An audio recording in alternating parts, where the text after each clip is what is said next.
magnífica jornada literaria y lo hacemos con una mesa redonda de lujo. Con el nombre Las nuevas formas de literatura en el siglo XXI, estarán con nosotros voces frescas y comprometidas del panorama literario valenciano.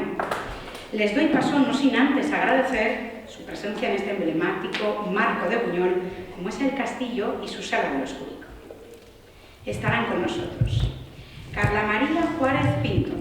Es investigadora predoctoral en el Departamento de Filología Española de la Universidad de Valencia. Actualmente realiza una tesis sobre el poeta granadino Luis Rosales con el título La palabra del alma es la memoria, estudio y edición del epistolario inédito y los ensayos críticos de Luis Rosales, dirigida por la profesora Chelo Candel Vila y financiada con una beca FPU del Ministerio de Universidades. Es cofundadora y codirectora de la revista cultural de estudiantes de la Universidad de Valencia, Parnaso, patrocinada por el Vicerrectorado de Cultura y Deportes de la Universidad de Valencia, y que cuenta actualmente con 3 números físicos. En ella han colaborado humanistas como el exdirector de la RAE, Darío Villanueva, el escritor Nucio Ordine, los académicos Carlos García Gual y Pedro Álvarez de Miranda o el poeta valenciano Jaime Siles. Forma parte del proyecto Max Au, Escrituras de la Identidad en Tiempos de Conflicto, y colabora en el volumen de las obras completas sobre la correspondencia de este escritor valenciano con los poetas españoles de las generaciones del 27 y del 36. También están con nosotros Miguel Arche López. Es graduado en Filología Clásica por la Universidad de Valencia. Ha iniciado su actividad investigadora recientemente, siendo su campo de especialidad la literatura latina de época humanística y más en concreto el género epistolográfico y en particular la correspondencia de Juan Luis Vives, eje temático vertebrador de su tesis doctoral. En este ámbito ha pronunciado comunicaciones como Juan Luis Vives sobre Antonio de Nebrija, entre la simpatía y la desaprobación, pendiente de publicación, l'arte epistolar de Joan Lluís Vives, teoría y práctica, y para una correcta cronología de las cartas de Juan Luis Vives a Guillermo de Croy, pendiente de publicación. Desde 2020 ha dirigido la sección de creación literaria de Parnaso, revista cultural universitaria, donde ha publicado algunos de sus poemas. En 2021 salió a la luz su primer poemario, De la muela el oficio, galardonado en los 17º Premios Universidad de Valencia de Escritura de Creación en la modalidad de poesía en castellano. También tenemos a Blanca Lirio Arsensio. Es estudiante del último año de Derecho y Ciencias Políticas en la Universidad de Valencia. En 2018 y 2022 formó parte de la ELU, un programa de 4 años promovido por la Universidad Francisco de Vitoria y el Banco Santander, enfocado a la formación académica y el servicio a la sociedad de los universitarios. Participa en PAX, un proyecto de innovación docente procedente del Departamento de Filosofía del Derecho de la Universidad de Valencia, que busca ofrecer un ámbito de reflexión sobre los grandes temas filosóficos, jurídicos y literarios, combinando el rigor académico con la cultura pop. Acaba de recibir una beca para la colaboración en la investigación que utilizará para profundizar en el campo del derecho y la literatura, enmarcado dentro de la filosofía del derecho. Es directora y cofundadora de Parnaso, revista cultural universitaria, en la que han participado humanistas como Nucio Ordine, Darío Villanueva, Jaime Siles, Carlos García Gual y Pedro Álvarez de Miranda. También tenemos con nosotros a Jorge Pérez Cebrián. Ha trabajado como gestor cultural, profesor en talleres literarios y como conferenciante acerca de la historia de la poesía universal. Actualmente reside en Valencia, donde estudia el grado de Filosofía y participa en revistas literarias como 21 Universos, Anáfora, Estación Poesía o El Coloquio de los Perros, entre otras. Al trasladarse a Madrid en 2017, coordina los eventos Las Noches de Eleusis y da a la imprenta su primer libro, La voz sobre las aguas. Tras regresar a Valencia al cabo de 2 años, publica su segundo libro, La lumbre del barquero, obra que fue candidata al Premio de la Crítica de la Comunidad Valenciana en 2021. Un año después es galardonado con el Premio Internacional de Poesía Arcipreste de Ita del año 2021 con su obra De cuánta noche cabe en un espejo, obra también candidata al Premio de la Crítica de la Comunidad Valenciana 2022. Su escritura, fundamentalmente en la filosofía, busca redescubrir los temas esenciales del ser humano que han venido atravesando una tradición a la que se rinde reverencia. Poemas que desde la fragilidad buscan el destello que une lo humano con lo eterno, con el terror sagrado que ese encuentro implica. Esta mesa redonda estará moderada por Juan Luis Bedins, presidente de Clave. Es escritor, poeta, crítico literario y activista cultural, presidente de la Asociación Valenciana de Escritores y Críticos Valencianos y Literarios, Clave, desde 2012. Ha ejercido la docencia durante 35 años, desde 1982. Ha trabajado también en la Consejería de Educación, Cultura, Investigación y Deporte. Socio fundador de la Asociación Literaria El Sueño del Dúo. Ha colaborado en revistas literarias como Amigos de la Poesía, Nuevo Milenio, Corondel, Diáfora, Poesía del Mediterráneo, El Monográfico o Clave Literaria. Y ha dirigido y presentado el programa de radio Verso a Verso en Intervalencia Radio y colaborado en Aquí en la Onda, en Onda Cero Valencia.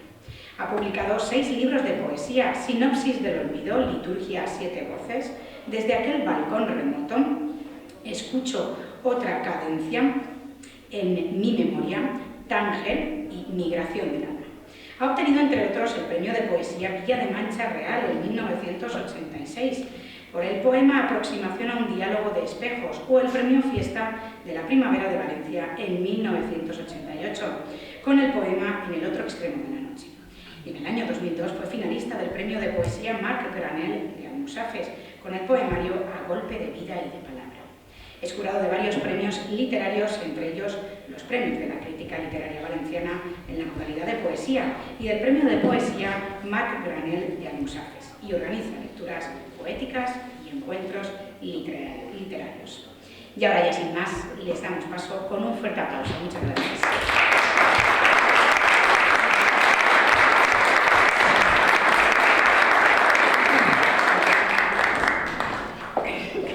Muchas gracias, Pilar, por tu presentación. Muchas gracias a todos ustedes o a todos vosotros por acompañarnos esta mañana, por haberos inscrito a esta segunda jornada literaria Castillo de Buñol y participar en esta mesa redonda. Me ha ahorrado, Pilar, el tener que hacer presentaciones, por tanto entraremos en harina de inmediato, porque el tema es muy rico y promete mucho. Como han nombrado a todas las personas, simplemente para que fijéis su cara, a mi derecha, es decir, a vuestra izquierda, Blanca Lillo y Miguel Arche, y a mi izquierda y vuestra derecha, Carla Juárez y Jorge Pérez Cebrián. Y yo, Juan Luis Bedins, evidentemente, quien modera esta mesa, que para mí es un placer. Estar acompañado de gente joven, tan inteligente, tan preparada y con la que da gusto coordinarse y colaborar. Porque qué mejor para hablar de nuevas formas de literatura en el siglo XXI que la perspectiva de la gente joven, es decir, gente que está entre los 23 y 26 años y tiene una perspectiva muy clara de cómo está viendo el presente y cómo ve el futuro. Por tanto, antes de empezar a entrar en otros berenjenales, si se me permite la expresión, podemos definir un poquito el título que nos ocupa: las nuevas formas de literatura del siglo XXI. Es decir, ¿qué es para nosotros la literatura en el siglo XXI? ¿O qué entendemos por literatura ahora en el siglo XXI? Porque no es lo mismo que en el siglo XVIII o en el siglo XVI. Y eso de nuevas formas, ¿qué sería eso de nuevas formas de literatura en este principio de siglo, en estas 2 décadas largas que llevamos?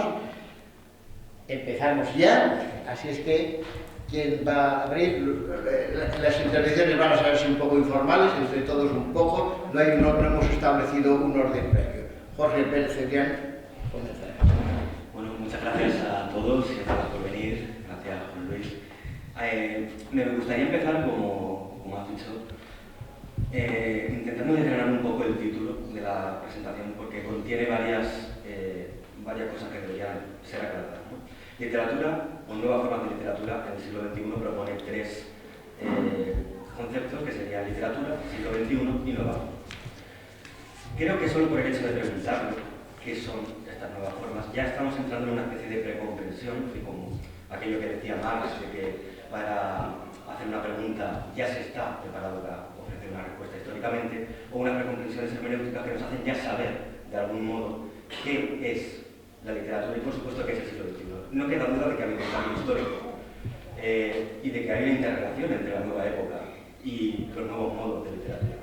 Si echamos la vista atrás, podemos ver, o intentamos ver, una especie de linealidad en los movimientos artísticos que funcionan como una especie de paradigma científico. Digamos que se establece un marco de referencia donde se intenta dejar claro qué se permite y qué no se permite en la literatura, o qué es contable y qué no. Poco a poco se va avanzando, se va tratando de innovar en lo que sería el concepto o el hecho humano, y esto hace que en un momento ya no se pueda soportar más este cuerpo y cambie de repente, ¿no? El cambio es pendular, es radical en la mayoría de casos, como clasicismo, romanticismo, etc. Eso respecto al pasado, pero en el presente, ¿qué entendemos por literatura? Bueno, creo que hay tres maneras de entender la literatura, como podríamos decir más, pero sin duda está la literatura, tal y como la llamaba Bergen de manera despectiva,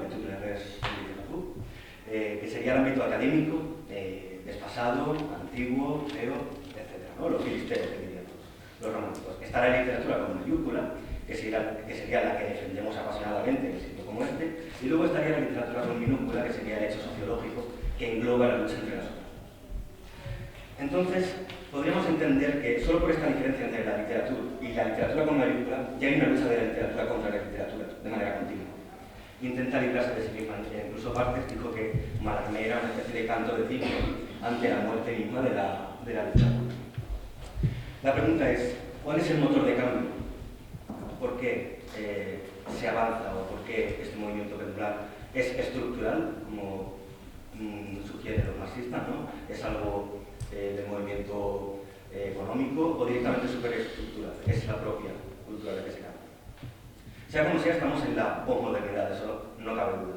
Se define por dos cosas, yo creo, especialmente. Por la democratización de la cultura y el fácil acceso a ella, y por la comprensión fragmentaria de la realidad. Es decir, ya no existe un único movimiento histórico, no existe un único movimiento estético, no existe ni siquiera una sola verdad. ¿Qué ocurre? ¿Ha hecho esto que el arte sea posmoderno? Creo que no. Creo que sigue habiendo una división.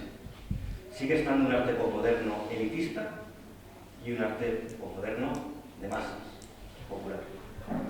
En este caso, claro, no podríamos decir que Godard esté al nivel de Marvel, siendo el grupo posmoderno, o que, bueno, que David Foster Wallace tenga algo que ver con Marvel. La verdad es que hay una diferencia entre la élite y la masa que no muchas veces llega a juntarse, y cuando se juntan se les suele acusar de kitsch o de middle ground. Entonces, ¿qué es la literatura? Creo que no todo hecho, como se ha dicho antes, de expresión escrita es literatura. Y para esto tomo una definición de Eco, que sería que una comunicación, por más que se recurra a retóricas o a obras utilizantes, para convertirse en experiencia cultural exige una postura crítica por el lector, la clara conciencia de la relación en la que se está inmerso y la intención de gozar intelectualmente de tal relación. Entonces, estamos quizá ante una diferencia semántica. No hay tanto como un arte del siglo XXI como un arte elitista posmoderno y un arte de masas posmoderno. Creo que todos los focos de lo que es la literatura se deben basar en la recepción. Por ejemplo, las definiciones más altisonantes y más mayúsculas serían, por ejemplo, la de Pound, que incluiría la meropeia, la farpeia, la logopeia, o cosas así, que son solo en el nivel en el que un receptor puede captarlos. Entonces necesitamos que el receptor esté educado. ¿Ocurre eso en el siglo XXI? ¿Aporta algo del siglo XXI al hecho humano? ¿Aporta una nueva sensibilidad como ha hecho cada cambio estético? Creo que no. ¿Por qué? Porque precisamente por estar en una sociedad de la información donde el estímulo es lo que prima, la velocidad, el desencanto, lo inmediato, lo alternativo, el culto a la tecnología, Internet, hace que en lugar de que el acceso a la gran cultura o la alta cultura del pasado sea más fácil, bueno, está claro, ¿no? Hay una teoría que se llama la de los gatitos monos, que dice que Internet se utiliza más con la excusa de la cultura, se utiliza más para postear gatitos monos que para al fin y al cabo, acceder a la cultura. Entonces, añade añade algo nuevo, hay una violencia con respecto a sectores anteriores, como tuvo violencia el romanticismo contra el clasicismo, o cada movimiento posterior. Yo digo que no, porque no creo que sea libre, porque establece una docilidad con el mercado. Digamos que al haber caído el gran relato del canon, de la tradición o de la virtud literaria, se apuesta por el mercado como índice estadístico sobre el que valorar el gusto de la gente y, por tanto, el movimiento artístico de la época. Es por eso que creo que es una docilidad hegemónica, por supuesto, que hay una retroalimentación entre lo que la gente pide y lo que la gente ve satisfecha continuamente por este mercado, y creo que no hay ninguna escritura actual que no sea ideológica en ese sentido. Creo que precisamente dentro del utilitarismo podemos ver que lo que más está quedándose en una lectura de autoayuda, lo que ya sería una especie de darle una utilidad capitalista o mercantil a algo que hasta ahora ha debido ser apreciado de otra manera. Entonces yo reestructuraría la pregunta por cómo entender la creación, la asunción y la reproducción de los textos que se conforman y se ven conformados por una sociedad fragmentada, mercantil y tecnológica, desde siempre la psicosociología de la creación, de la percepción y de la obra. Creo que son los asuntos que deberíamos tratar más. Ya nos has hecho ya una mini tesis de todo el tema, incluso de temas que posteriormente podemos tratar también. ¿Más intervenciones? ¿Quieres comentar algo? Quedaría muy largo ese título. Las nuevas formas de la literatura también está bien, pero me ha gustado mucho como lo has explicado. Y yo personalmente estoy de acuerdo con la utopía que comentas de lo que has llamado lo posmoderno más y lo posmoderno elitista. Sí que es verdad que, como tú has dicho, tenemos una cantidad increíble de información y nuestra generación, sobre todo, a través de las redes sociales, a través de Google, y es fantástico. El problema es, y es lo que, vamos, o sea, la pregunta que me gustaría hacer aquí es si tenemos la formación para hacernos cargo de esa gran información que tenemos. Hoy en día, decía el otro día que escuchaba una charla de Jaime Siles con Antonio Praena, que estaba ya colgada por YouTube. Decía Jaime Siles que hoy en día se saca un libro de un estornudo. Y es verdad, tenemos libros a mansalva por todas partes, y eso también lleva un poco a una, en mi opinión, a una neutralización de la calidad literaria, en lo que lo bueno y lo malo acaban estando en un poco un mismo saco. Es un poco nuestra, y no voy a abrir más velones porque ya estoy entrando en otros de los puntos, pero es un poco también nuestra labor, la de las nuevas generaciones. Si escogemos un texto, si lo leemos desde nuestra perspectiva, saber por lo menos que lo que estamos cogiendo lo estamos tomando a conciencia, ¿no? Invirtiendo o aprendiendo del canon o desechando ciertas cosas del canon, pero por lo menos sabiendo que esa neutralización existe. Porque me parece muy complicado y no sé hasta qué punto el lector está formado para ello, y ya les dejo la palabra a que piensan mis compañeros. Vale, yo lo primero que quería decir es que es divertido hablar entre nosotros porque estamos muy de acuerdo en todo. Entonces es un problema porque discutimos poco, apostillamos, sí, cierto.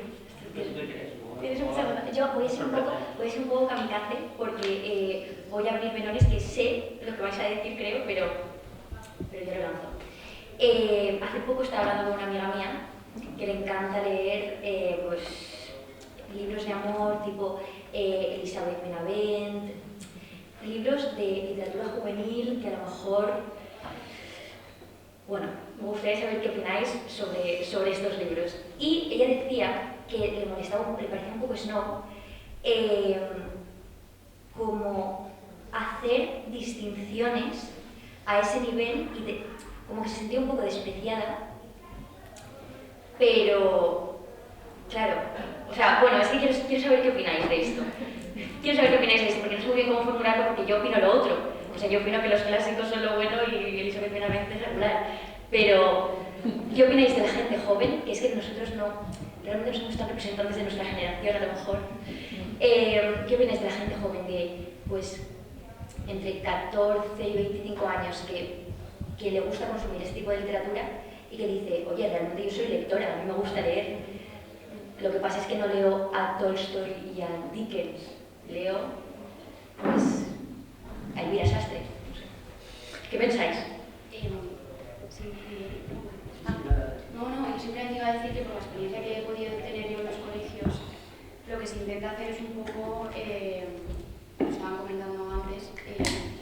un poco las dos partes. O sea, por ejemplo, en un cuatrimestre escolar, por los casos que me he encontrado, siempre, casi siempre, las chicas van a coger romanticismo y los chicos cogen ciencia ficción. O sea, es una cosa que también da para abrir más debates y analizar entre todos, ¿no? Pero las chicas cogen romanticismo y los chicos ciencia ficción. Entonces, lo que se propone a los alumnos es que escojan un libro de literatura clásica, de una lista que les dan los profesores, y otro libro de estos que tú mencionas, de chico, porque me apetece pasar una tarde tranquila en mi casa y entretenerme y pasarlo bien un rato. Entonces es una buena propuesta también. Claro, es que aquí ya, no sé, veo que estamos entrando ya en melones. Hemos puesto sobre la mesa melones en posición abiertos con una primera tajada. Y sí que es cierto que, bueno, en este tipo de lecturas, bueno, en la sociedad en la que vivimos está muy presente el concepto o una perspectiva consumista, ¿no? O mercantilizada sobre el acto de la lectura como tal. Es cierto que pues, bueno, ciertas lecturas que ya hemos nombrado, ¿no? Dice Baranet por aquí o algunas otras que nos puedan venir a la mente, casi que el libro, lo que es el contenido del libro, queda en un segundo plano con suerte. Me explico. Se ha convertido el autor en una suerte recipiente de valores en moda, una fachada o una representación de unos valores que están de moda, ¿no? Y con los que el público se puede sentir identificado. El contenido del libro hay veces que quedan, como he dicho, en un segundo plano y lo que atrae realmente es este sistema de valores que representa y contra los cuales es difícil posicionarse a veces en contra. Por eso es cierto que pueden tener una repercusión mucho más exitosa. Pero bueno, yo creo que son temas que van a ir saliendo durante la conversación. Yo quería retomar lo que era esta primera pregunta, esta apertura de la mesa redonda, que es la noción de literatura, la noción del siglo XXI y la noción de formas de literatura del siglo XXI. Yo no sabría definir qué es literatura, no sabría definir qué es poesía tampoco, son conceptos que son indefinibles y que cada uno, de partir de su experiencia, pues puede añadir unos matices u otros. Por eso muchas veces cuando me preguntan por conceptos sobre los cuales no se da una definición, me gusta recurrir a la etimología. La etimología sí que nos puede dar una explicación que es pues, la esencia de la palabra que nos quiere decir.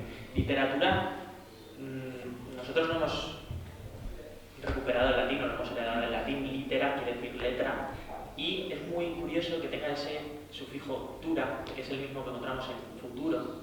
Es un sufijo que indica efectivamente eso, con vistas al futuro.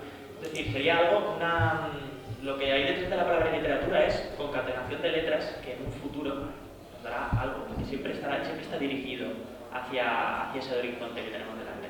En cambio,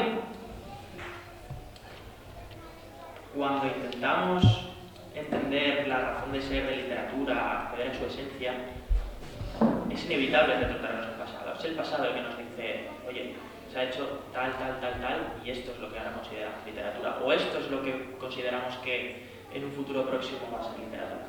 Es una particularidad de este tema, pues que es esa eterna tensión, yo creo, entre lo que es el pasado y el futuro, o el presente en relación con el futuro inmediato, y es inevitable referirse a la tradición, referirse al canon, cuestionárselo, aceptarlo, ampliarlo. Siempre es interesante abrir ese tipo de cuestiones y planteárnoslo y elucubrar sobre lo que podría ser. Siglo XXI. Bueno, llevamos poquitos años en realidad del siglo XXI, si lo pensamos con objetividad.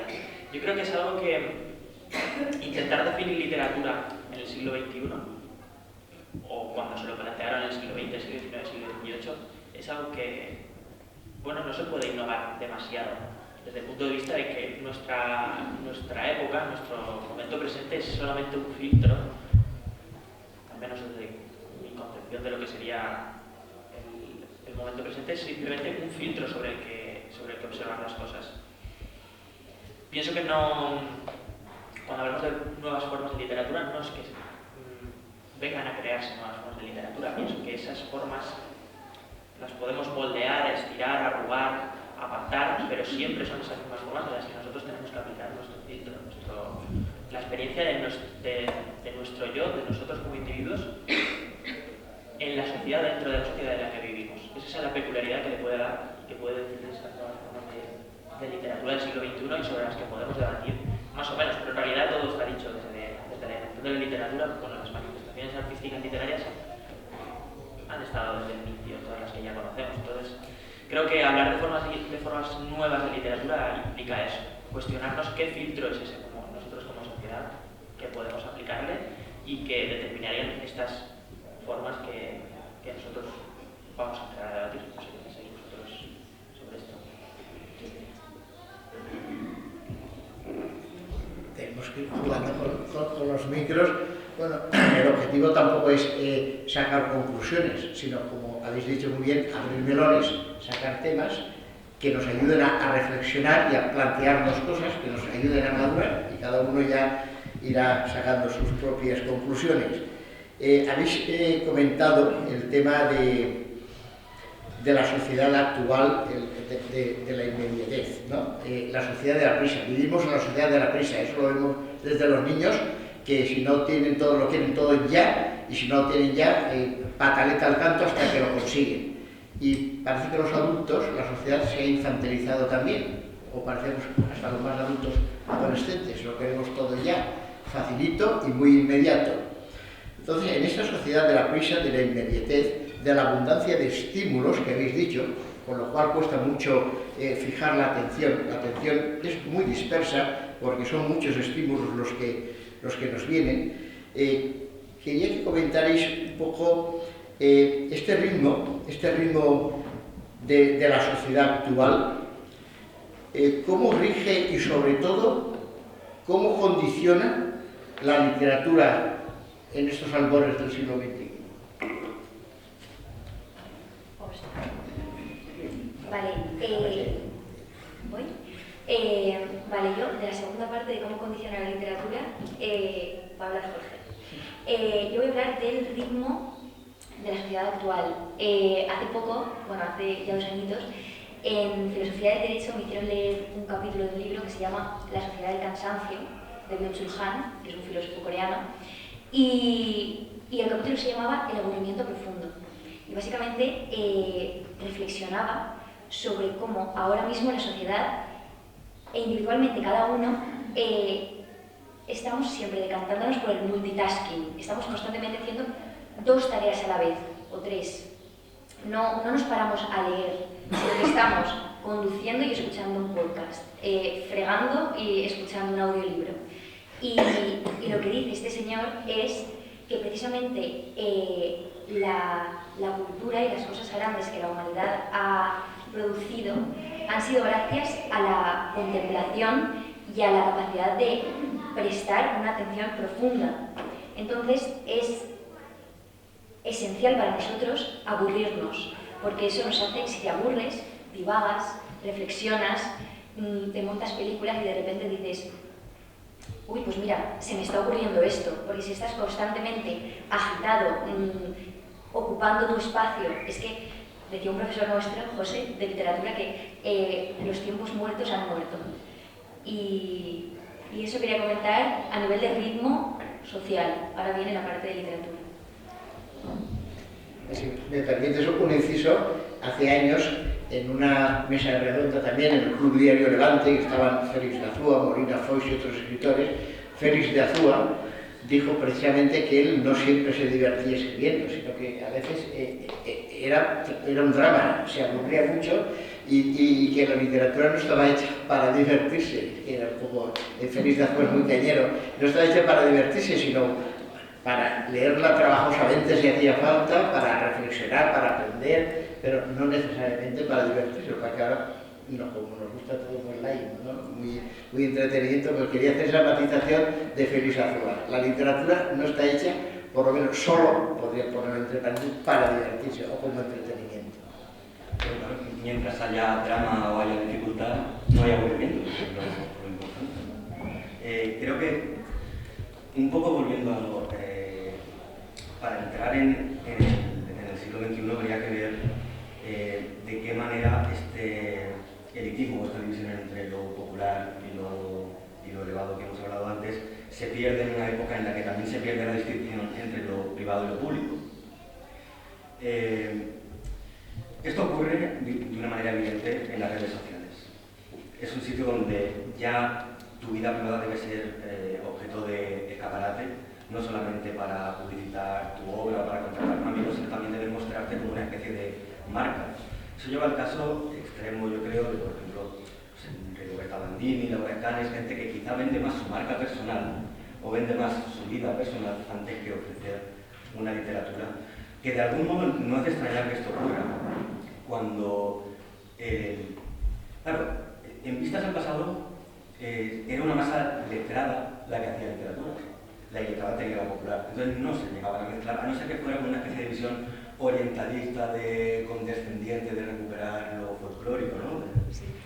Pero ahora están unidos, de manera que aunque solo un 59% de los varones lean y un 69% de las mujeres lean, creo que todos acceden a la cultura, ya sea popular o sea elitista. ¿Por qué?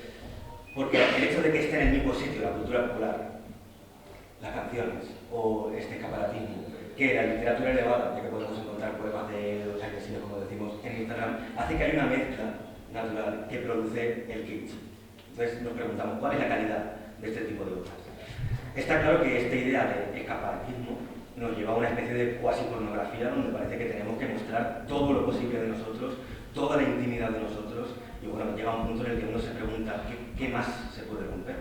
¿Qué paso más se puede dar? ¿Y por qué? ¿Cuál es el ansia esta de fotografiarlo todo, ¿no? Hay una búsqueda de hiperrealismo, una búsqueda de estímulos visuales, de fotografía, ya no queda hueco a la interpretación, ya no queda silencio en la vida diaria, ya no queda ninguna forma de introspección, reflexión, rellenar las sutilezas o las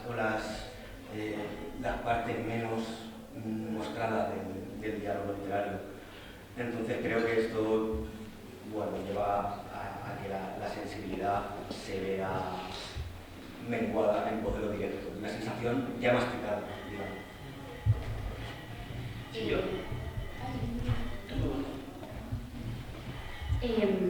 Claro, eso lo lleva también, en el caso concreto de la poesía, a que prime mucho más en la poesía actual, en la poesía que uno puede comprar, por ejemplo, en el Corte Inglés, donde, un caso muy curioso, que se juntan los clásicos del 27 con de Freds, por ejemplo, por poner nombres.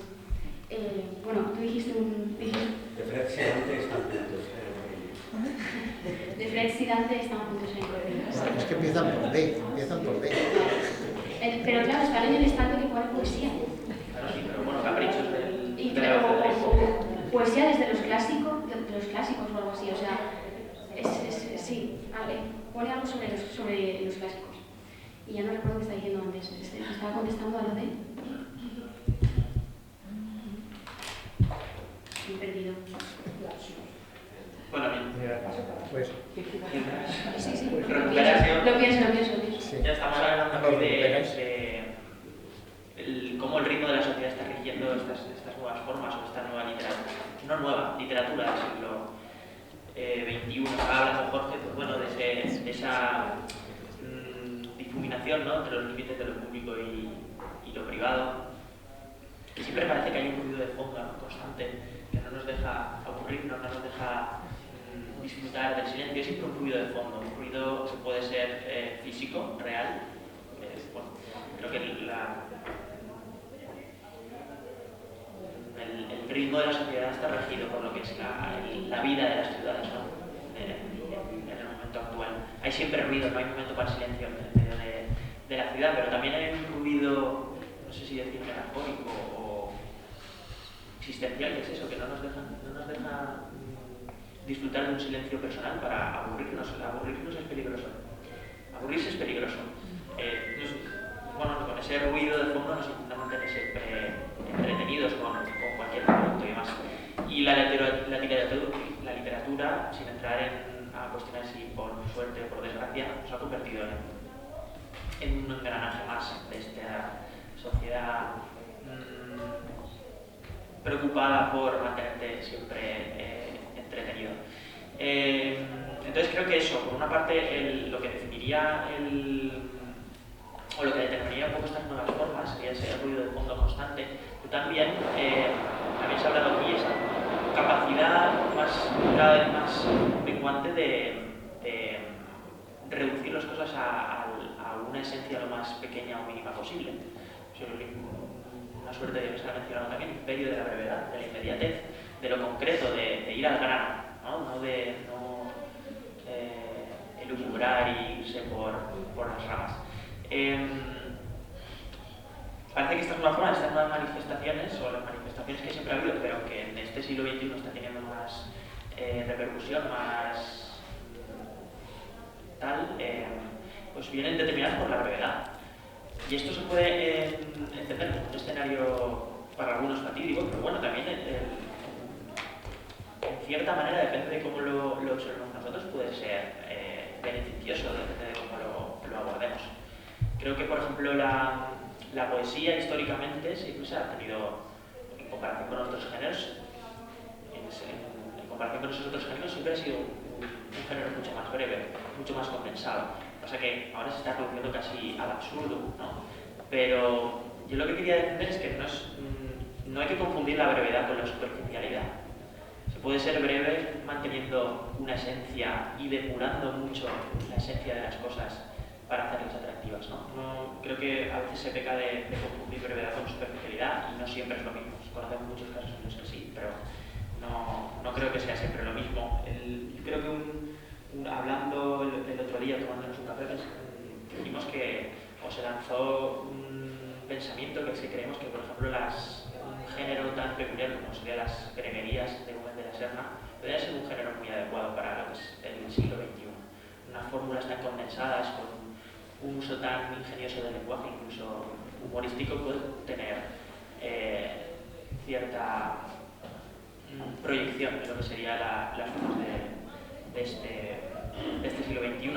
En cierta manera, también, no sé, hay un fenómeno cultural actualmente, que es el fenómeno los memes, ¿no? Como fenómeno cultural, no como parte de literatura, pero sí como fenómeno cultural, que sí que vendría a definir lo que sería atractivo para lo que es, o no atractivo, sino por lo que se siente atraído la sociedad, que es esa condensación y también la interdisciplinaridad entre formas, entre lo visual y la lectura, ¿no? y la letra. No sé, creo que hay fenómenos sociales que sí que invitan a pensar en unas formas de literatura que sí que se puede ver influenciadas por estos derroteros, ¿no? No sé si Carla ha recuperado el hilo de su hay una cosa que me parece importante con respecto al aburrimiento, y es que yo creo que el aburrimiento es natural, la curiosidad es consustancial del ser humano. Ahora, lo que no lo es tanto es el modo en el que se satisface la curiosidad, ¿no? Por ejemplo, para algunos filósofos hay una diferencia muy grande entre la curiosidad y la reflexión. La curiosidad se satisface 5 minutos en Wikipedia, incluso desde la página aleatoria que puedes hacerlo, ¿no? De cualquier manera puedes satisfacer esta curiosidad o esta ansia de estímulos. El tema es si estamos perdiendo por esta babel de estímulos, si estamos perdiendo capacidad no ya de memorización, sino capacidad de introspección. O si hemos perdido la capacidad de disfrutar de la dificultad o de la lentitud que existe alguna reflexión, porque de Frege y de Rapin pueden tener en común que los dos son breves. El caso es que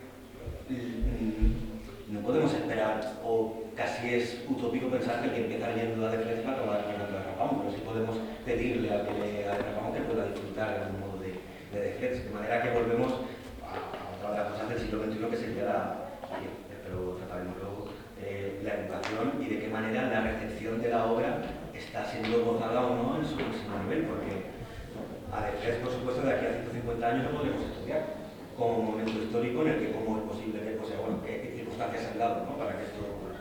Pero en este momento tenemos que preguntarnos por la educación que tenemos y cómo disfrutamos y cómo saciamos la curiosidad. Me he acordado al final. Iba a decir que, con respecto a lo de Dante y de Frege y Cortines y tal, que a mí me interesa, aparte de criticar, que podemos hacer toda la crítica que queramos y demás, es esta emotividad, esta rama sentimentaloide y todo esto, ¿a qué responde? O sea, me interesaría que tuviéramos conversación aquí sobre a qué está respondiendo, a qué valores, o sea, una persona que compra esos libros, qué valores, qué quiere encontrar en esa poesía. Luego, por otra parte, lo que habéis comentado muchas cosas súper interesantes. Por ejemplo, el tema del lenguaje, que lo habéis comentado. Lo de la brevedad y el lenguaje sí que es verdad que se tiene que entender, por lo que decíais del aburrimiento, como un lenguaje al que se llega por medio del trabajo. Por eso se ha perdido mucho, y se puede ver en la poesía pues, más comercial, la metáfora, el simbolismo, por ejemplo, al que no se llega escribiendo en una hoja de papel y publicándolo directamente en Instagram con una foto bonita detrás. Es que lleva una corrección, 2 correcciones, muchas lecturas detrás, un trabajo increíble y que realmente lo que se consume mayoritariamente es lo otro. Y luego, con lo que comentabais de la interdisciplinariedad, yo también quería decir que sí que es verdad que ya cuesta ir a recitales de poesía los que el consumidor vaya exclusivamente a escuchar la palabra del poeta. Y se siente y cierra los ojos y diga, yo, señor, señora, quiero escucharle a usted las palabras que ha compuesto para recitar aquí. Cada vez hay más baile, música, y parece que no sirva solo con la poesía, parece que se quede un poco. Y me molesta un poco porque a mí ya me cuesta cuando voy a un recital de poesía, me gusta después tener los poemas para volverlos a releer, ¿no? Porque la poesía no se puede escuchar solo, tiene que tener detrás después y horas de pensarlo. Y ya cuando me meten que si músicos y bailes y no sé qué, yo me pierdo, o sea, no estoy prestando atención. Entonces, otra vez perdemos esa capacidad de contemplación y a mí se me queda la palabra, sinceramente, muy poco. Estáis diciendo cosas interesantísimas, veremos si nos da tiempo a desarrollar los bloques temáticos, ¿no? que hemos preparado y llegamos al tema de la educación, como decía Jorge, pero haremos todo lo que podamos mientras tengamos tiempo. Tú nos pones el límite, que nos estás controlando, pero es muy interesante y probablemente tenga razón Carla cuando dice, no sé si nosotros seremos los más representativos para hablar de la literatura de la gente joven, porque estas personas que tengo a mis lados tienen un grado de madurez que en algunas personas de mi edad no lo he encontrado. O sea que son gente muy... Pero cuando digo el nivel intelectual y de preparación que tienen, es que es evidente.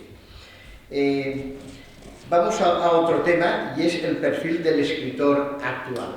Está claro que las circunstancias no son las mismas, los medios tampoco, no es igual las circunstancias, vamos a hablar de algún escritor de éxito, de Víctor del Árbol, o de Manuel Vilas, de Sara Mesa, de Marta Sanz, que las que tuvieron en sus décadas pues Miguel Delibes o Ana María Matute, o yéndonos hacia atrás, pues Valle Inclán o Villa Pardo Bazán, y así nos podríamos retrotraer en el tiempo. Entonces, yo os preguntaría, ¿cuál es el perfil, ya no solo del escritor actual en el siglo XXI, sino del lector? De alguna manera habéis internacionalizado ya los temas, ha salido todo un poquito, pero si queréis centraros un poco, ¿cuál sería el perfil del escritor y del lector, y cómo el lector y escritor, o escritor y lector, se interrelacionan actualmente entre sí? Blanca. Pues es que yo estaba pensando, creo que lo ha dicho Carla, has hablado de literatura que, bueno, no sé si puedo llamar literatura porque según que ha dicho Jorge, ya no lo sé. Las personas jóvenes, o estoy generalizando, muchas personas jóvenes, cuando leen por entretenerse, por abstraerse, para dejar volar un poquito la imaginación y vivir las vidas de otras personas, que bueno, que también te pasa si lees clasicazos, por supuesto. Pero ¿qué pasa? Que creo que ahora mismo la gente no tiene tampoco la pretensión de decir, no, yo es que soy un lector de gran literatura. No sé hasta qué punto a la gente le importa eso. O sea, toda esa otra mitad la mitad a lo mejor más importante que decía Félix de Zúa de me he puesto un esfuerzo, a veces no lo paso bien, es un proceso un poco incluso violento. La gente es que no le compensa ni le apetece, entonces toda la parte de desarrollar la concentración, desarrollar la capacidad de reflexión, aprender vocabulario realmente, cómo estructurar las ideas. Todo esto la gente ahora mismo no le da tanta importancia. Y creo que por eso el lector tiene ese perfil y el escritor responde a eso. Bueno, que fue primero, luego la gallina, si yo no lo sé. De lo que dices sobre el trabajo y el lenguaje, y habías comentado antes, ¿qué es lo que habías comentado al principio? No lo sé. Bueno, si alguien y ahora sigo yo. Creo que algo de la imaginación, la abstracción. Vale, ya. Que me pierdo muchísimo, perdonad. Básicamente, de lo de somos así, o sea, tampoco es cuestión de tirar a los fuera. O sea, a mí cuando llego a mi casa tampoco me apetece ponerme con la Odisea, es que me tengo que obligar a ponerme con la Odisea. O sea, somos así porque respondemos a la propia sociedad en la que estamos. Entonces, si a lo que estamos acostumbrados y a lo que se nos acostumbra desde pequeños es a estar viendo vídeos en clase, por ejemplo, que también es otro de los melones, a estar con las tecnologías, nos acostumbramos a no tener una cultura sobre los propios libros que leemos. ¿Me explico? Entonces nos pasa luego que cuando llegamos a casa, pues mira chico, no me apetece poner a leerme un gran clásico, me apetece ponerme un vídeo en YouTube que me resuma en 5 minutos lo que lo diseño. Yo quería llevar este bloque temático, digamos, hemos hablado de cosas interesantísimas sobre el acto de lectura como tal y cómo está pasando por el filtro de la juventud y demás, pero también es interesante abordar este tema desde el punto de vista de el perfil del creador, del autor y en general del creador de arte y su relación con el autor, con el lector, perdón. Por una parte, el autor ahora mismo, como ya se ha mencionado en la introducción de esta mesa redonda, tiene que tener una cierta presencia en redes, una cierta repercusión mediática para que un sello editorial apueste por su obra. Esto es así.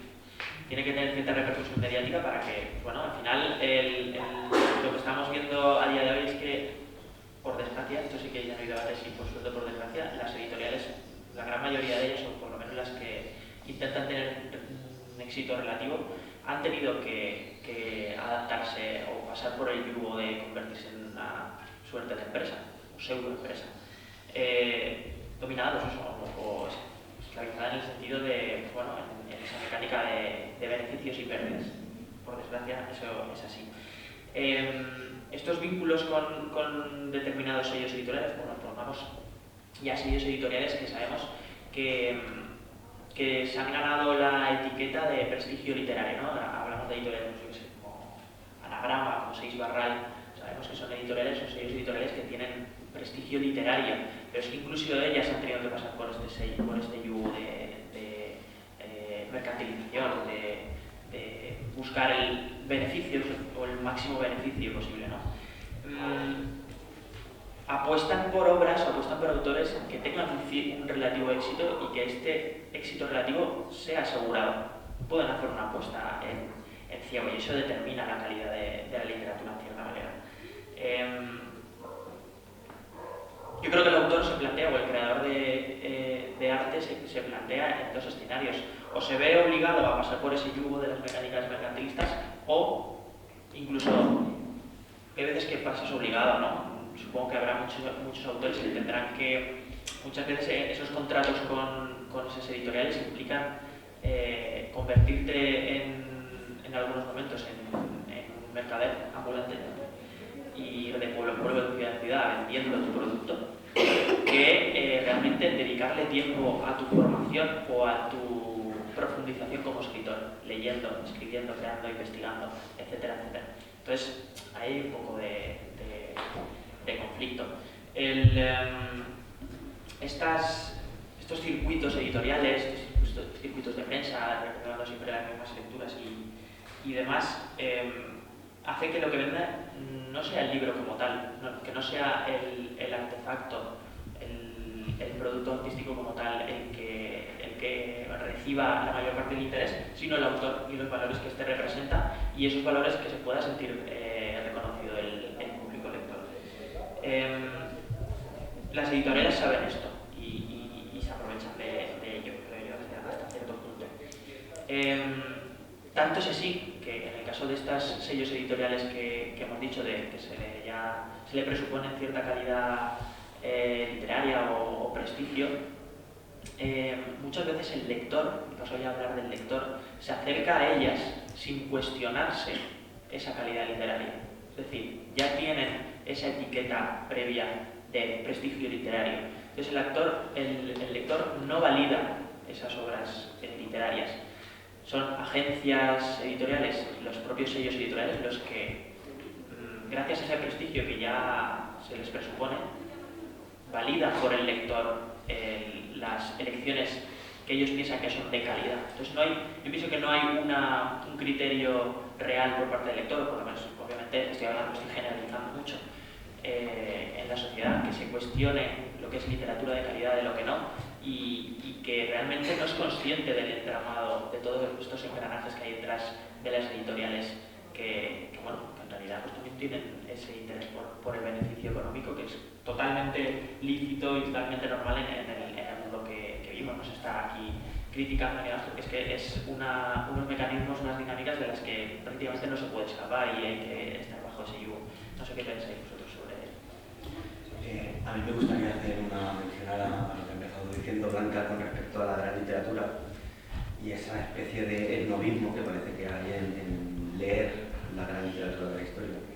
Yo creo que si esa literatura ha sobrevivido, como obras que han sobrevivido más de 200 años, en su mayoría, no quiero decir todas, pero han aportado algo a nuestro concepto de humanidad, han aportado una perspectiva nueva o han hecho al ser humano más tridimensional que su mera existencia, digamos que han convertido su vida en algo más significativo en la vida del ser humano. Entonces, estos temas, en muchos casos, se pierden también por varios motivos, ¿no? Pero creo que uno de ellos, se ha mencionado también, ha sido el vocabulario, por ejemplo. Yo creo que el vocabulario no es un factor menor, tampoco hace falta que sea un repertorio de palabras asombroso y artificioso, pero sí tener en cuenta que si nos metemos en ciertas teorías lingüísticas, como la de Sapir-Whorf y todo esto que propone inclusividad lingüística, etc., tenemos que saber que una pobreza de vocabulario es una pobreza del mundo, es una pobreza de intelecto, es una pobreza que nos hace entender y disfrutar menos de la experiencia vital. Entonces, esto, con respecto también a que al llegar de trabajar no nos apetece leer la Odisea, yo creo que también es parte de lo que decíamos antes. El capitalismo y una especie de neoliberalismo muy asentado en nosotros ha hecho del ocio cosa de consumo. Nuestro ocio tiene que ser consumir algo, sea lo que sea. Tu ocio no puede ser estar tranquilo porque parece que estás en estado vegetativo, ¿no? Tienes que consumir y estar con estímulos continuos. Y esto no quiere decir que los estímulos que tengas sean necesariamente de mala calidad, pero sí que la relación fructiva que hay entre, o digamos, la capacidad de disfrute que hay entre la obra y el lector se ha visto aminorada. Esto, respecto al papel del autor, sería, como decía Miguel, es una especie de marca, es una marca empresarial, donde sabemos que lo que viene de él es bueno, también es adarista, piensa que está descubriendo, está descubriendo Mediterráneo, básicamente. Esto le viene por un desconocimiento, de algún modo, de la historia, y un regreso a los tópicos. ¿Qué pasa con el regreso a los tópicos? Que depende de cómo se traten, si no innovan, si va por innovar en el sentido de originalidad, ¿no? Lo que decía Masado, parece que ahora los innovadores apedrean a los originales, ¿no? Pero si no se aporta algo a esta visión tridimensional del ser humano, creo que se está secundando un gusto existente, en su mayoría hegemónico e ideológico, y que está sedando el aparato crítico del ser humano y dando una visión pasiva de la calidad y un nivel superficial de la vida, ¿no? Al fin y al cabo provocando emociones en lugar de representarlas, mostrarte de manera casi pornográfica lo que se quiera en lugar de esta intuición que hay en la poesía, en la literatura en general, que se trata más de connotación que de explicitación. Y bueno, creo que básicamente también el lector ha cambiado en muchas cosas, ya no... Yo creo que se produce la paradoja de que es muy abierto y muy cerrado, muy abierto en el sentido de que es absolutamente pasivo, eso me incluye a mí también, y es absolutamente cerrado en tanto que no quiere descubrir muchas veces qué hay detrás, digamos que se va a mover en un círculo donde sus expectativas se van a ver satisfechas. ¿Yo por qué voy a leer, si soy antirracista, a Mark Twain? ¿No? Claro, a ver. Bueno, eso nos plantea una duda con respecto a la educación y a qué satisfacción esperamos de la obra de arte. Si esperamos vernos reconfirmados en nuestras presuposiciones o si esperamos una ruptura y una novedad y una mayor profundidad con lo que somos. Por lo que ha dicho Miguel, de ir por todos los pueblos, los escritores, cuando un escritor o una escritora publica una obra, empieza la labor de promoción. Y hoy en día, como no tengas visibilidad y no te promociones, entonces empiezan los polos, por librerías, por pueblos, por ciudades, tarea de promoción, que a veces son agotadoras. Y si no, pues no hay manera, hay mucha competencia y si no, no hay manera de vender. Claro, quieren vender también. Y por lo que habéis comentado del tema este de la literatura, que es la más popular o si es más elitista, hace años también, en una charla que dio Vicente Gallego, en la Poeta Valenciano, en la UNED, dijo, pero claro, ¿cómo le vamos a pedir a un obrero, por ejemplo, una persona que ha estado 8 o 10 horas en un taller, en un trabajo pesado, con muchos problemas, que llegue a casa a las 8, 8 y media de la tarde y entonces se ponga a leer a las páginas 127? No se le ocurre coger, voy a leer ahora a Claudio Rodríguez para entretenerme, por ejemplo. Busca otro tipo de evasión que le apetece, por ver series, relajarse, ver un partido de fútbol, hacer otro tipo de cosas. Yo creo que eso se debe un poco a la dinámica del propio capitalismo, donde tú eres una herramienta que en tu tiempo libre solo estás para recorrerte, para volver a ser herramienta para el trabajo. Esta concepción te hace pensar que no hay un disfrute en la introspección o en la reflexión o en las grandes obras. Al final, no sé, es como el arte elitista como tal. Pongamos el ejemplo de Rusia. En 1907 Malevich pinta blanco sobre blanco y es un ejemplo de vanguardia total que no todo el mundo puede entender, porque el arte ha pasado de ser representativo, de mostrar la realidad, a tener un discurso detrás al que no todos podemos acceder. ¿Pero por qué? Se acerca menos cuanto más se vea que es elitista. Entonces esta misma muestra nos aleja de ella y continuamente no podemos llegar. ¿Qué pasa cuando llega Stalin al poder, por ejemplo? Surge el realismo soviético, arte popular por excelencia, arte horrible. Es así, porque es incluso paternitario. Claro, es una forma de paternalismo. Claro. Lo que tiene que disfrutar el popular es como el arte malo. No, ¿por qué no reconformar el gusto de las personas para que puedan disfrutar de la introspección y de las grandes obras de la literatura? El problema es considerar que no son capaces. Vamos con otro tema que ha salido y no se puede obviar, que es que estamos en la época de las nuevas tecnologías de la información y la comunicación, ¿no? Las TIC que se llaman. Ha salido, lo ha comentado también David en su conferencia inicial, las nuevas tecnologías no se pueden obviar. Ahora están las redes sociales virtuales, tenemos Facebook, Twitter, Instagram, Telegram, todas estas cosas, también las inteligencias artificiales. Una cosa que me enteré hace 4 días, literal, que existía, que es el chat GPT, y yo le pregunté a mi hija, oye, ¿qué es eso del chat GTP? Y dice, no es GTP, es GPT. Pero yo estoy acostumbrado a los modelos de coches, aquellos de más de vidas, los GT, GTI, GTD, eran modelos de motores, ¿no? Y no, es chat GPT, en fin, todas estas cosas, brevemente, porque me gustaría que tocáramos, aunque fuera tangencialmente, el tema de la educación. Brevemente, no hace falta que contestéis los 4, si no tenéis algo especial que añadir. ¿Cómo afectan las nuevas tecnologías a la literatura que se hace en el siglo XXI?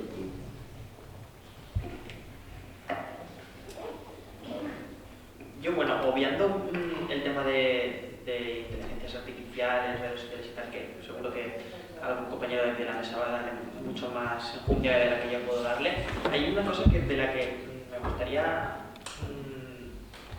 dejar constancia del momento importante y crucial que vivimos en la historia de la literatura en general y en particular en la historia de transmisión de textos. Y aquí es donde viene el tema de las nuevas tecnologías. Si podemos hablar de literatura es porque tenemos toda una tradición de obras desde el inicio de la literatura universal hasta hoy, las que se van produciendo, a las que podemos acceder y disfrutar de ellas cada uno a la manera que quiera. Y si tenemos una tradición es porque ha pervivido a lo largo de los siglos, y a lo largo de los siglos ha podido pervivir gracias a la tecnología. En los inicios de la literatura a través de la tradición manuscrita, pura y dura, en la Edad Media también. Con la invención de la imprenta hubo una capacidad de difusión sin precedentes.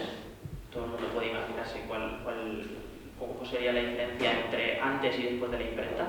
Y ahora estamos viendo esa era del Internet, que tiene una difusión todavía mayor que el de la imprenta, mucho más fácil y mucho más masiva, con los problemas y los beneficios que todo ello tiene, sin entrar en ese debate. Pero ahí es donde me gustaría hacer hincapié en la responsabilidad que tenemos nosotros como generación de vivir este momento tan crucial de la historia de la literatura y de la transmisión no de los textos del hoy, también de recuperarlos del ayer. Estamos en un momento crucial en ese sentido. Estamos hablando de potenciales ediciones digitales, podríamos decir, que, bueno, todos los que estamos aquí, si somos lectores acérrimos, somos también, yo creo que la mayoría fetichistas del libro en físico, ¿no? Pero hay que otorgarle también unas ventajas a las herramientas que nos ofrece Internet y las nuevas tecnologías de hoy, en el sentido de que no puedes acceder en una obra, digamos, de un poeta latino como puede ser Catulo, con un aparato crítico riguroso, un aparato de fuentes también riguroso. Las herramientas que te puede dar a día de hoy Internet de hipervincular información que puede complementar el tema de este tipo de ediciones, pues Catulo remite a tal poeta griego en este verso y lo reformula de la siguiente manera, ¡pum! En un solo clic puedes ir al poema griego al que está haciendo referencia Catulo. Bueno, por ejemplo, poner un ejemplo también, hace nada en la Universidad de Barcelona, si no me equivoco, con el proyecto de investigación que tienen de humanidades digitales, han podido decir que una obra es de Lope de Vega a una obra que no tenía autor, era anónima. Entonces, claro, desde luego que tiene muchísimos beneficios ya. O fijaos, siguiendo en obras clásicas, con una tradición manuscrita tan amplia como puede ser un poeta como Catulo, estar a un clic de ir al manuscrito más antiguo sobre un poema escaneado. Eso es algo impensable hasta hace muy pocos años. Entonces, ese tipo de beneficios yo creo que son muy interesantes y debemos ser conscientes y responsables con el momento histórico que nos está tocando vivir, que creo que es bastante crucial en toda esta historia de la literatura y de la transmisión de textos. O pasamos al último. ¿Queréis matizar algo? Tampoco tengo... No. Pues podemos pasar al último bloque. A ver si me dejas el vídeo.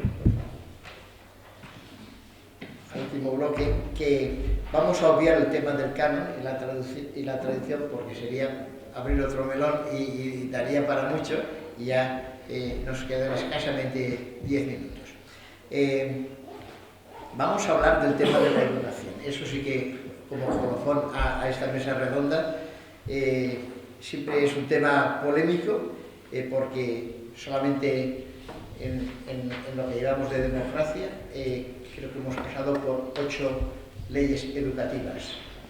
Es decir, a una ley cada 5 años de promedio, con todo el desarrollo que ello implica. Es decir, hay gente aquí que se dedica a la educación. Es decir, todos los decretos, órdenes, resoluciones, instrucciones, etc. Y eso pues no favorece ciertamente los sistemas educativos o la estabilidad educativa de un país. ¿Cómo, en qué medida ha influido la educación en la literatura actualmente? En este siglo, en lo que llamamos de siglo XXI, la educación, ¿cómo pensáis que ha influido? ¿Se está preparando bien desde los colegios, en los centros educativos en general? No hablo solo de los colegios de educación infantil y primaria, sino también de los institutos, en la universidad. ¿Sale la gente preparada? ¿Salen buenos lectores? ¿Hay buenos hábitos lectores? se sale con esa afición, con esas ganas, con esa pasión por la lectura y al descubrir nuevos mundos, ya no solo de literatura, aquí ya porque nos centramos en literatura, pero podrían ser de otros ámbitos culturales. Es decir, el mundo educativo realmente nos cultiva, nos enriquece, nos trabaja, nos hace más cultos. ¿Cómo lo veis? Vale. Yo ni soy pedagoga, ni estudiosa de la educación, ni realmente tengo experiencia, como tú que eres director de muchos años de colegio. Pero sí que es verdad que noto, hablando con mi madre, que ella a veces habla conmigo y me dice: hija mía, no sabéis nada. Con mucho cariño porque es mi madre, pero me hace mucha gracia que ella misma piense que a los 17 años ella salió mejor preparada en los 70, uy, me va a matar, en los 70 y pico, en los 70 y mucho, que nosotros ahora mismo. O sea, la gente salía más culta del colegio, creo que sí. Yo he tenido grandísimos profesores, no me quejo en absoluto, pero creo que en general sí. También es verdad que hemos desarrollado otras destrezas que tienen que ver precisamente con las nuevas tecnologías. Mi madre no sabe utilizar la impresora y yo le eludo. Me explico, pero es verdad que, por ejemplo, el tema de las redes sociales nos quita mucho tiempo. Antes, si te aburrías, leías, y si te lo querías pasar bien, leías. O veías la tele a las 9 de la noche porque echaban tu programa. Ahora tenemos tantas opciones que tenemos que ser responsables, pero también nos entiendo. ¿Me explico? Sí. Yo creo que ahora mismo cuando se habla de educación y se ve, por ejemplo, en la nueva ley, es educación, TIC, educación. Y es como que no salimos de ahí. Entonces, en mi opinión, está muy bien utilizar las nuevas tecnologías, ayuda muchísimo. En el ámbito filológico, Miguel ya lo ha comentado, y creo que es muy importante. Sin embargo, por ejemplo, en la educación, por la experiencia que yo he tenido en colegios y en el máster y demás, me da la sensación de que a veces los niños lo que necesitan en clase no es utilizar una tablet, es hablar, es conversar. Es que es lo que necesitan, hablar, conversar, dialogar, que es justamente lo que no van a hacer al llegar a su casa. Al llegar a casa, la mayoría de ellos van a coger un móvil y se van a poner un vídeo de YouTube o un juego. Entonces, para mí, en mi opinión, todos los proyectos ahora de investigación y todo lo que se está haciendo en torno a la tecnología en las aulas y demás, tiene su aspecto positivo, pero tampoco nos volvamos locos y prioricemos en las aulas el conversar y el hablar con los alumnos, que aprendan a hablar, porque esto es una de las cosas que yo, por ejemplo, he notado de una carencia dentro de mi formación, ¿no? El aprender a hablar. Los profesores estamos enseñando a que esos niños sepan dialogar, sepan decirle al otro lo que piensan, porque en el diálogo uno conversa con el otro, pero también se le conoce a sí mismo. Entonces, a mí me parece que es muy interesante con el tema de la educación, que las TIC, en mi opinión, se están imponiendo demasiado en las aulas.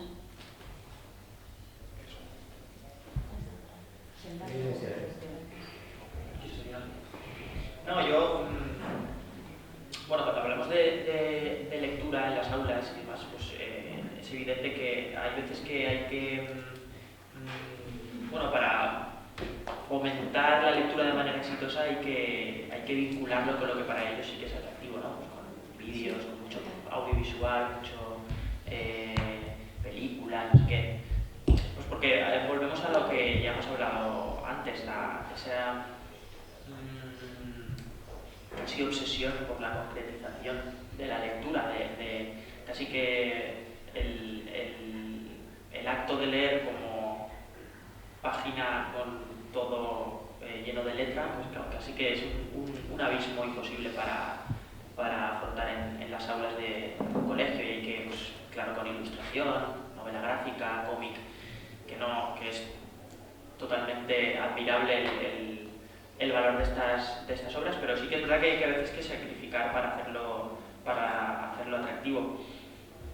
no deja de ser un reflejo de la situación de las aulas de la sociedad como tal, de un afán también obsesivo por incentivar en los niños, en el alumnado, mecánicas de, pues eso, que se puedan aprovechar en un lapso de tiempo inmediato, que sean productivas, y desde luego que la lectura y el aprender a desarrollar un pensamiento crítico, a conocerse a sí mismo, como decía Carla, que es lo que implica conversar, que una lectura no deja de ser también un acto comunicativo de conversación con lo que estás leyendo y contigo mismo, de plantearte, cuestionarte y demás. Entonces es difícil y es del todo necesario que en las leyes educativas se fomente, y me consta que lo hay, me consta que la ley está fomentando de manera activa la actividad de la lectura.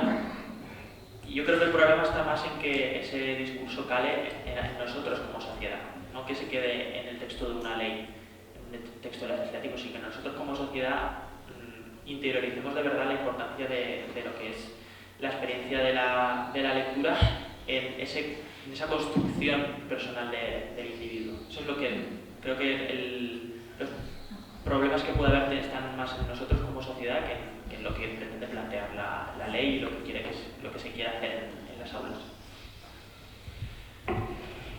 En cuanto a mi punto de vista con respecto a la educación, por lo menos biográficamente, mi relación con el aparato educacional es traumático. Yo, repeticiones, expulsiones, intentos, fracasos, regresos, idas y venidas.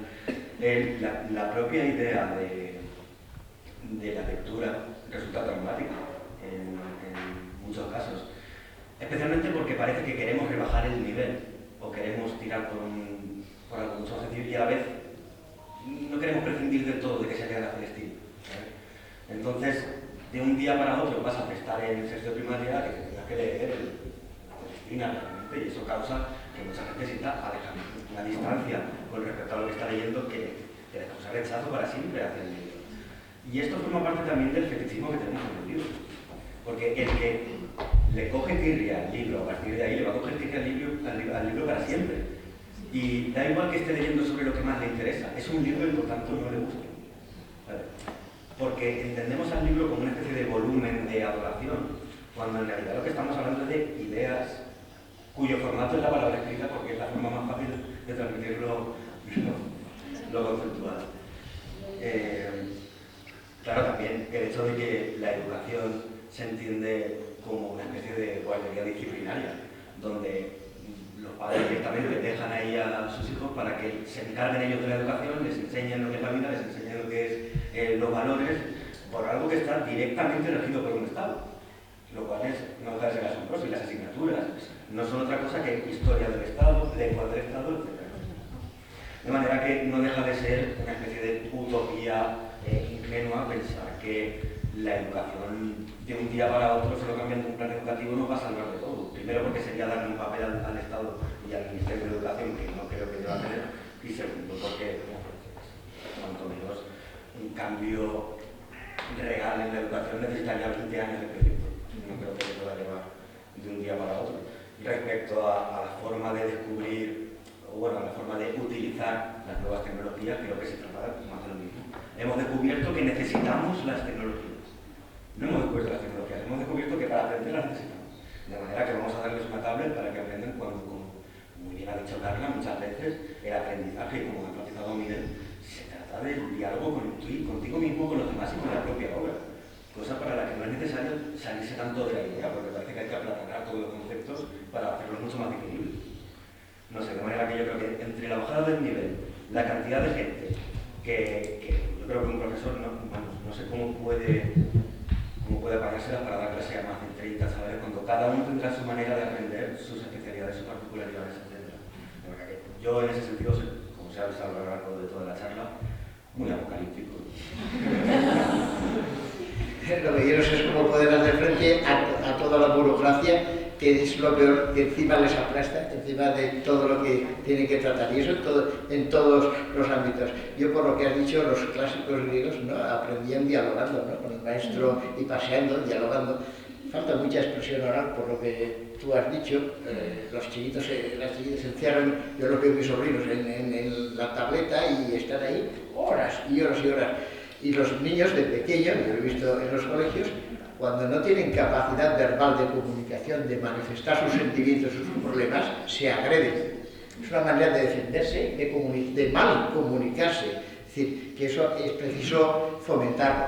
Por lo demás, sí, ha evolucionado la educación en muchísimos aspectos. Hoy se trata también más la educación emocional, se trabaja mucho en la educación inclusiva, y otros aspectos que no tan curriculares estrictamente. Bueno,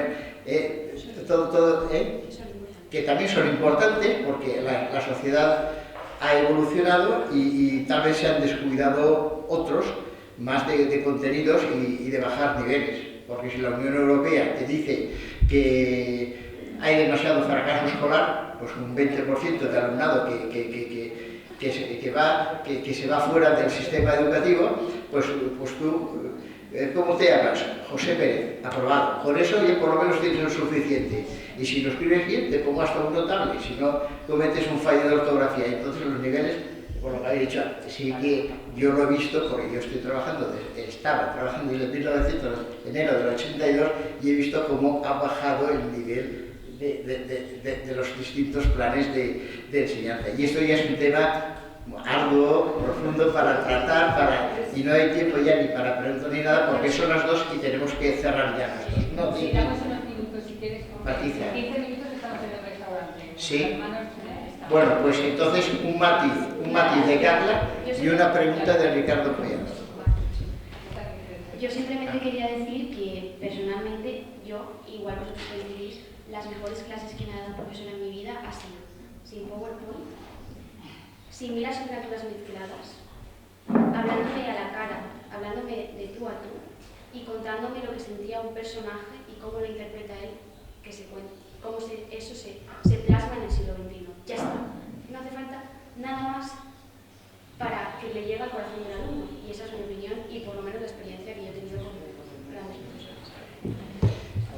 Sí, David, quería enfatizar que David en su exposición tan interesante ha explicado muy bien que la ley actual recoge que eso es de obligado cumplimiento, que todos los centros educativos tengan un plan de fomento de la lectura. Y en los centros hay bibliotecas de aula, biblioteca de centro, hay planes de fomento de la lectura, hay animación lectora, visita de autores, todo eso se hace. Y en eso se ha avanzado mucho y hace que haya una interrelación y que sea una experiencia más dinámica también. ¿Ya? Sí. Bueno, primero daros las gracias por todo lo que habéis dicho y habéis hecho. Pero decir también que para mí ha faltado un tema que no lo habéis tocado, que es el pensamiento. Habéis hablado del léxico. Y nosotros somos afortunados. Nosotros tenemos un nivel, tenemos acceso, tenemos estudios, pero la mayoría de los jóvenes, parece que habrá que abandonan, tienen un léxico tan corto que no llegan a 20 palabras. Con lo cual, eso le da muy poco para pensar. Y si el individuo no le enseñan a pensar, pues que vosotros los españoles ya lo podéis contestar, yo no lo sé, pero yo hablo con muchos jóvenes. Y en mi carrera, en mi despacho, he tenido muchos jóvenes con problemas, con los padres, con los divorcios, y toda esa maraña, los chiquillos o los jóvenes se van perdidos, o sea, no saben lo que les cae. Y esos son ya padres. Como la sociedad, el mercantilismo, el producto que hay que venderle, eso lo paga uno con otro para que todo el mundo consuma y revendemos el globo del terráqueo. Resulta que los jóvenes, el 90% les hablas y les tienes que explicar lo que les estás diciendo. No entienden, no entienden.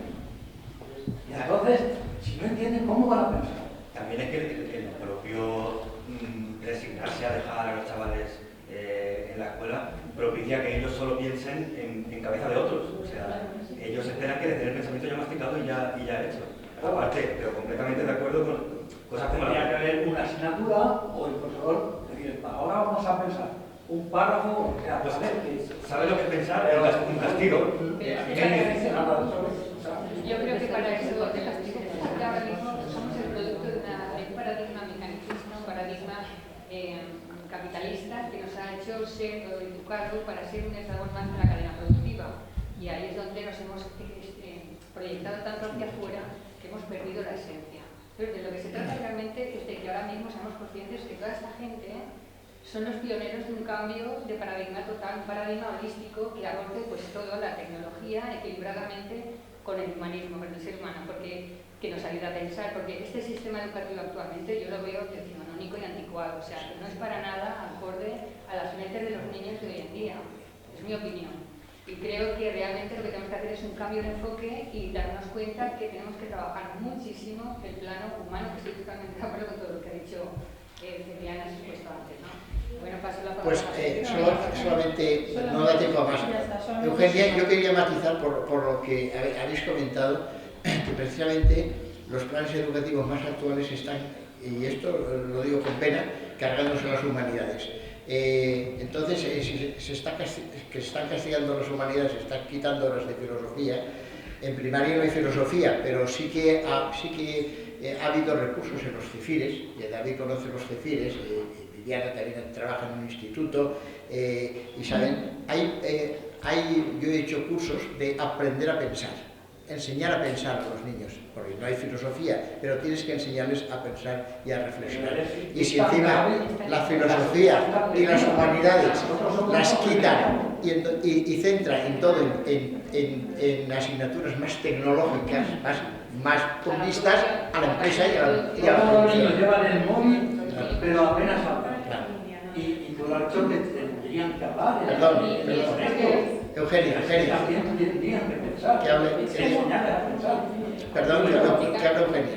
No pasa nada. No, es sumar a todo esto y que he sentido en falta, he notado en falta que, o además, muchísimo peso sobre la educación institucionalizada, como son los colegios y la educación de ley y lo que marca el sistema, pero no se ha hablado, para mí es fundamental la educación en la familia. El criterio en la familia me ha chirriado mucho, me ha hecho así cuando, creo que eres tú la que has dicho, que llegas a casa y te apetece ponerte, no tú, como general, como reflexión de la sociedad, que la gente joven, por lo visto, mucha, llega a casa y lo que le apetece es verse un vídeo, ¿no? Y no ponerse a leer. Entonces, eso me ha dado así como un dolorcito incluso, ¿no? Porque pienso que es fundamental la labor de la familia en crear ese pensamiento crítico y dialogante que se establecen los vínculos familiares, sea como sea, las nuevas familias, lo que sea, lo que es tu núcleo de apego, ¿no? Creo que desde ahí es donde también, sumando eso, podríamos descargar esa gran tutela que le damos al Estado, que es que nos eduquen a los hijos en los colegios, ¿no? Porque llegan a casa y van con su llave y papá y mamá no se saben ni cuándo llegan y ya te haces la comida en el microondas o te la encargas en eso como por teléfono, ¿no?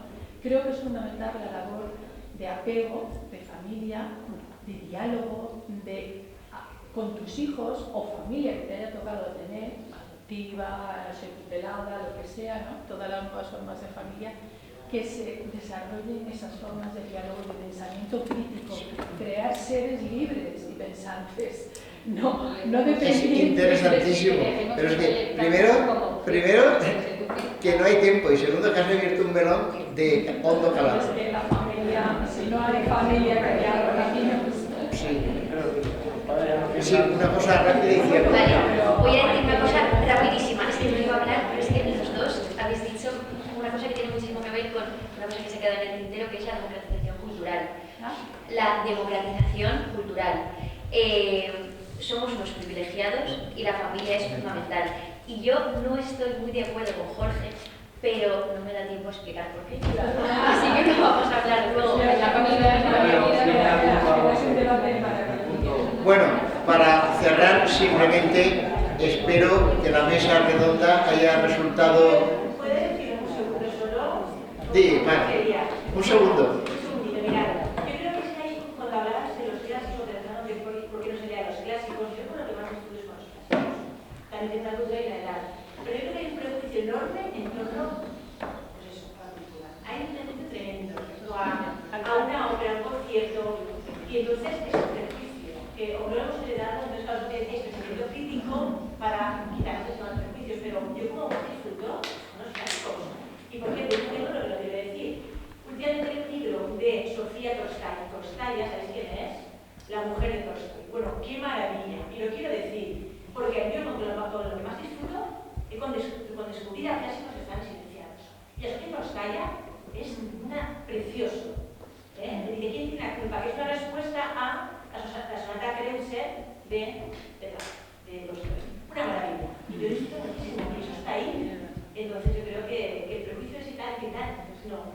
Yo creo que los clásicos disfruten, el teatro disfrute y hemos de reivindicar el disfrute mundo. Porque si no, no estaríamos aquí. Pues eso es. Muchas gracias por tu aportación, Mar. Bueno, muchas gracias a Miguel Arche, a Blanca Lirio, a Carla Juárez, a Jorge Pérez Cebrián.